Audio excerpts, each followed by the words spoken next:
pinasarap. Hello mga kayamers! Welcome back sa aking pagkain pinasarap. So ngayon, it's been a while bago tayo ulit nakadagdag sa video. So medyo matagal po tayo hindi nakapag-upload ng ating vlog. So medyo wala namang bago, hindi lang tayo nakapag-upload. So ngayon magluluto tayo ng simpleng-simpleng special na putahe. So Cajun shrimp and small lobster lang naman to. So mabilisan lang natin iluluto. Papakita ko sa inyo. So parang hindi na kayo mainip kung gaano kadali lang natin iluluto ito. So meron akong, actually ito yon. Ayan. So 1 kilo yung lobster. Tapos meron akong 1 kilo din na hipon. So hipon lang at hipon lang at yung lobster lang i-Cajun natin. So hindi na ako nakabili ng tawag doon, tahong at saka yung crabs. So medyo tight ang budget. So kapag wala kayong budget masyado, so kung ano yung pwede nyo iluto lang, so simplihan nyo na lang. So at least makakain kayo at meron kayong pang-ulam na masarap sa inyong tanghalian or hapunan. So simulan na natin to at magluto na tayo. Sadya na po kayo. So, habang magpe-prepare tayo ng bawang natin, panggisa, so maglagay na tayo ng asin sa tubig. Papakuluan kasi natin yung ating shrimp at yung baby lobster. Baby lobster talaga yun, no? And lagyan natin ng asin. Lagyan natin ng mga pinitpit na bawang. Yan. Tapos kanina uminom ako ng lemon. Meron akong gamit na lemon na. So lagay lang natin yan dyan. So hintayin lang natin kumulo. Tsaka natin ilalagay yung ating hipon and lobster. Ayan. So since our water is boiling, ayan, nakita nyo. So as you can see, merong lemon and then yung garlic. And then we put salt on it. So lalagay na natin yung ating shrimp and lobster. So we're gonna put our shrimp and lobster. So ayan. So maybe you're wondering why I'm speaking in English. So a lot of my friends are asking for it. So sorry, ayan. So medyo magta-Taglish lang tayo, hindi sa umaarte ako, ha? So ayan. So lagay lang natin para maluto lang siya. We're gonna boil it quickly. Not to overcook it. Kasi para pag nilagay natin yung sauce, yung ating Cajun sauce, it's not overcooked. So it's not overcooked yung ating seafood. So we're gonna boil it quickly. Okay? So let's cover it for a while. So let's boil it like 2 minutes. 2 to 3 minutes. Then we'll remove it. So ayan, while we're waiting for our boiling seafood. So meron akong 1 block of butter. So it depends on your preference, ha. So for me, kasi yung point of view ko is, yeah, yung premium products, premium quality, yung mga expensive, kasi mas maganda talaga to use it to cook your food very well. At mas maganda yung quality ng food nyo. But a good cook can actually cook a better food and serve a better food even if it's not high premium quality yung mga items nyo or yung mga ingredients nyo. So as long as you have the skills to make your food very tasty at magugustuhan ng mga kakain, so that will do. So ako kahit anong brand, basta parang sinabi ko na kasi magaling ako magluto no. So no, pero seriously, kapag talagang maghilig kayo magluto, so no matter what brand it is, mamahalin or mumurahin, at kung mapapasarap nyo ang inyong mga pagkain, so walang problema yan. Okay? So nakapag-prepare na tayo ng 2 cloves of garlic. So 2 cloves to. So I finely chopped. And then meron akong Cajun powder. Then of course the salt. And then meron tayong paprika. So it's not a sponsor, habang nakita niyo yung mga brand. So maglalagay tayo ng paprika, mga around 2 tablespoon. And then the Cajun powder, it's around mga 2 tablespoon din. And then we're gonna put brown sugar. So let's take a look at this. So hindi pa. So gusto lang natin siyang maluto ng konti.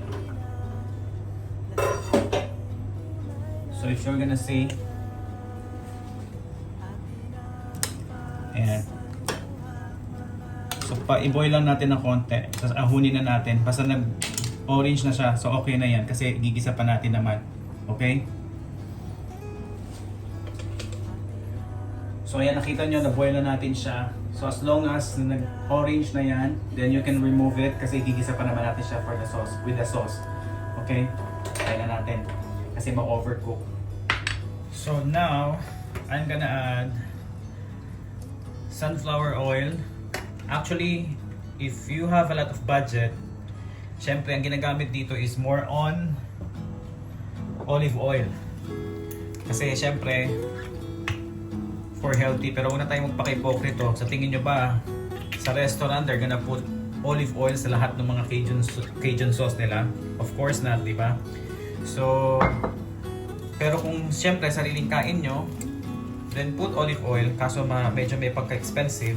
Pero kung meron naman kayong sunflower, canola, ayan. So, that will do. Then, lagyan na natin yung ating 1 block ng butter. So, around, yung 1 block is around, 200 grams. So, while we are melting the butter, let's add the garlic.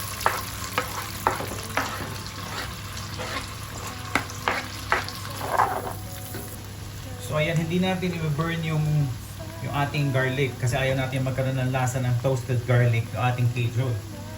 So what we're going to do is, so mag low fire muna tayo, low flame rather. So as what I've said, sabi ko lagyan natin na ng 1 kutsara o 2 kutsara or depende sa inyo. So but for me, yung kasi na too much spicy, so I'll try 1 tablespoon muna sa akin, but I'll put more of the paprika. Paprika kasi is may sweetness eh. So ayan, paprika.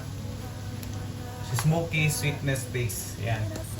Sa mga nagtataka, ano ba yung paprika? Ano to eh? Ang paprika is yung mga capsicum, dried capsicum.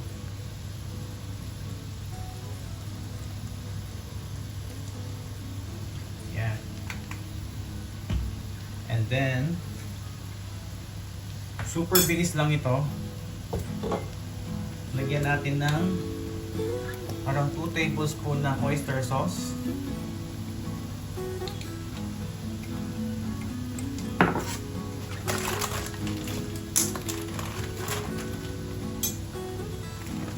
And then around 1 tablespoon or 2 tablespoon ng brown sugar.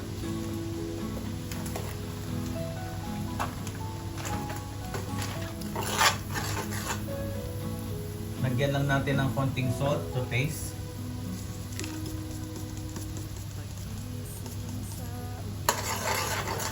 So mga 1 teaspoon ng salt yung aking nilagay kasi may butter naman na tayo.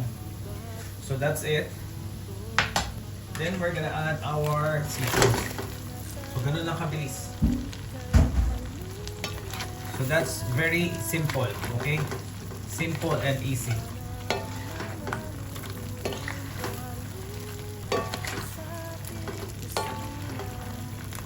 So, make sure all your seafoods are covered with the sauce. So, let's cover it for about, gawin natin yung mga lobster. Yung lobster, ayan. So, let's cover it for about 2 to 3 minutes and then let's taste it later on. So, ayan mga kayamers. So, tikman natin yung ating lobster. Actually, hindi ko kasi kinat yung lobster kasi gusto ko siya ng buo. Pero, so kayo, kung gusto nyo iluto na siya, mainit pa ha. Madali lang naman. So yung pinakamalitan kinuha ko, ayan. So tikman natin siya.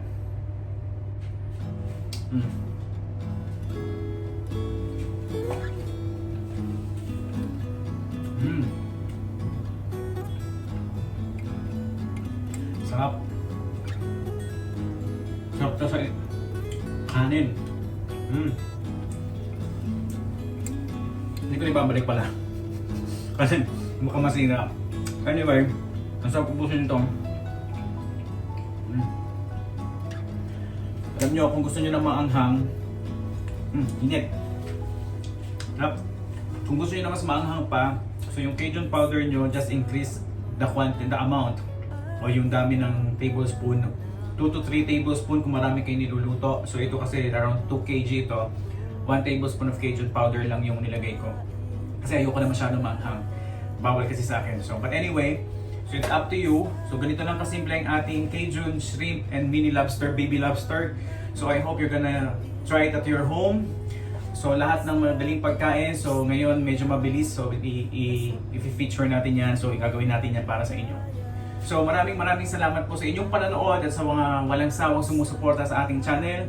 So natutuwa ako dun sa mga bagong subscribers, so kahit na medyo matagal tayong walang upload, yung mga tao nakikita ko nagsasubscribe sila, kahit pa paano nag-increase tayo. Pero I appreciate a lot, so I appreciate it a lot. So maraming salamat po sa inyong lahat sa pagsuporta. So, magluluto pa rin po tayo ulit kahit papaano sa kaya ng aking powers. And then, ayun, lagi po kayo mag-iingat at lagi nyong pag-iingatan yung mga kalusugan. So, yung mga bawal, huwag nyo pong kinakain yan. So, yan, magluto na lang kayo sa inyong mga bahay. So, hanggang sa muli, maraming salamat po at lagi nyo tatandaan. Be happy, be positive, enjoy life. Paalam po, hanggang sa muli.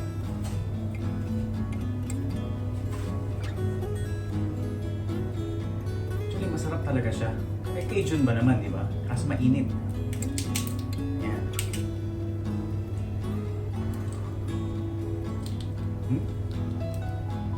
Oo. Oh.